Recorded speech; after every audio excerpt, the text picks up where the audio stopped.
While The Rings of Power was releasing every week, mainstream media was defending it, saying that only haters didn't like the show and claimed that we weren't giving it a chance. I watched the entirety of it and was very underwhelmed, but now that all of season 1 is out, those same outlets are turning against the show, admitting that we were right all along about Amazon taking Tolkien's beloved creations and butchering them.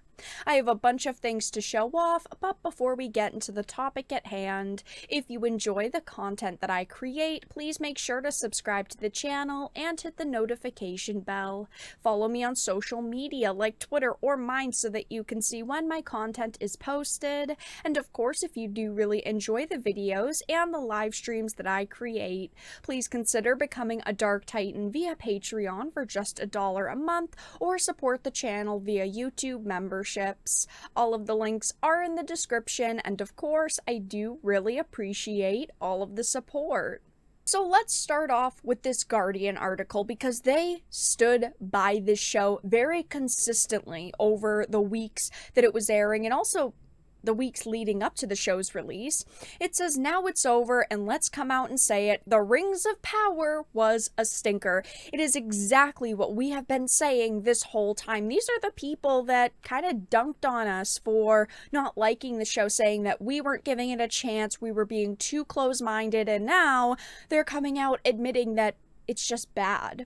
It says, when The Lord of the Rings of Power debuted at the same time as House of the Dragon, much noise was made about which show attracted more eyeballs. According to Nielsen, it was a conclusive victory for Tolkien, with The Rings of Power viewers watching the first 2 episodes for 1.25 billion minutes compared to the House of the Dragon's 741 million. But over the weeks, something strange has happened. House of the Dragon has sucked up the spotlight. It has attracted tweets, theories, memes, discussions, all on a rolling boil since the first episode. Meanwhile, if The Rings of Power had been seen anywhere, it was only in places paid for by Amazon. There are billboards and adverts and special Amazon packing tape adorned with the show's logo. But in terms of spontaneous, organic excitement, it has been a wilderness. Now, I have said this very consistently. The Rings of Power should have beat House of the Dragon, okay? It's Tolkien's work. It should have been a better story. I mean, they shoved way more money into this series. I mean, The Rings of Power should have beat House of the Dragon over the head and out of the sky, but it didn't. House of the Dragon was the better show, and House of the Dragon still had some problems. And actually, when I'm filming this video, the finale leaked 3 days early, and people are pretty upset with it. But House of the Dragon was just a better show all around, and The Rings of Power was very underwhelming. I mean, leading up to the release, I did have my worries about The Rings of Power. I still went into it. I still watched it. I gave it a chance. I was hoping that we would be pleasantly surprised and it would turn out to be okay at the very least, but it was just awful. My point is this: good television cannot function on cliffhangers alone.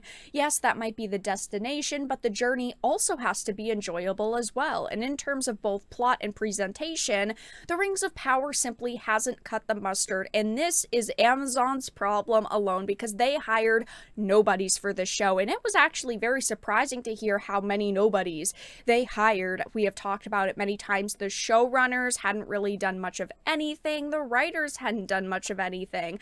Executive producers were nobodies. There wasn't really any giant names that were part of the series besides Bear McCreary, who did the music, and of course he just did the music, which the music has to line up too, and the music in the series was pretty good, maybe a little bit underwhelming, but he wasn't making any actual creative decisions.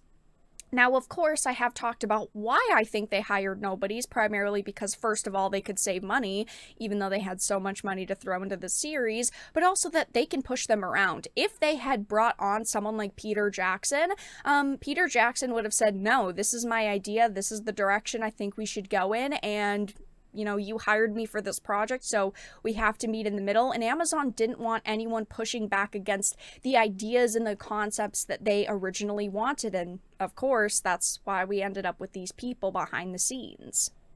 And now we also have CNET coming out trashing the show, saying that the finale didn't work when, of course, they stood by the series very consistently. It says in reality, when Halbrand confirms his identity to Galadriel, it's likely many viewers, particularly the astute ones, passively accepted a foregone conclusion. Many people figured out the twist long before this week's finale, and even if you didn't quite connect the dots, there was enough chatter on the internet that anyone with a passing interest in the show likely ran into the popular fan theory.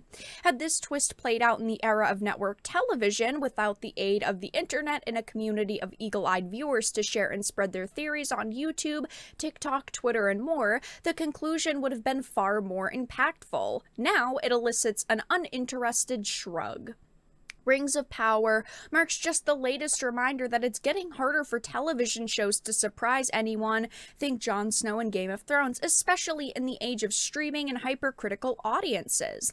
It's also a warning to showrunners of the risks that come from hanging your show's season on some big twist. Fans catching on too early deflates any chance you'd be able to shock and delight your audience. This is particularly the case when a show drops a new episode per week, as the Rings of Power did. It's easier to conceal a twist when you release every episode at once like Netflix does, since you're less likely to pick up on clues and discuss them when binging.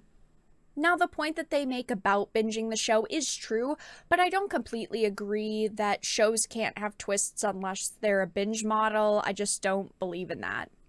They do point out that the twist didn't really surprise anyone, and if the twist had been done well, it could have redeemed what was an uneven season, and I do agree. The problem with the Rings of Power Season 1 is that most of the season, the question was, who is Sauron, okay? And when you're asking that question, people are going to look at the fine details and really analyze what characters are saying to figure out who he was. That's why we figured out who he was so freaking early in the show, because, of course, that's the only question we're really supposed to figure out and answer by the end of the season. If they had made it a little bit less in our faces and that wasn't the only question we really had for the major storyline in the show, I think it just would have went way, way better. I think that people wouldn't have figured it out so early, and maybe even people would like the show more. But of course, the ratings for this show are in the gutter. I don't think that they're gonna go up, and I don't think that they're really gonna go down anymore. I think that the 39% it's sitting at is here to stay. I don't think that it really deserves a 39%. I say more of like a 30 to a 32, but I guess the 39 isn't that far off. But as you can see, audiences really didn't like the show, and critics rated it pretty highly, but of course an 85 isn't perfect. It's still 15 points off of that perfect freaking score. So even some critics had a problem with it. But as you can see, these media outlets that were shilling for the show are now turning on it, which of course I think is hilarious. All they are doing is confirming what we have said from the very beginning. But that's all that I really had to discuss in this video. Let everyone know your thoughts in the comment section down below. If you enjoyed it, please make sure to give it a like, share it, and subscribe to the channel. And of course, if you didn't, make sure to give it a dislike. I appreciate your support either way, but I will talk to you all again in the next video really soon.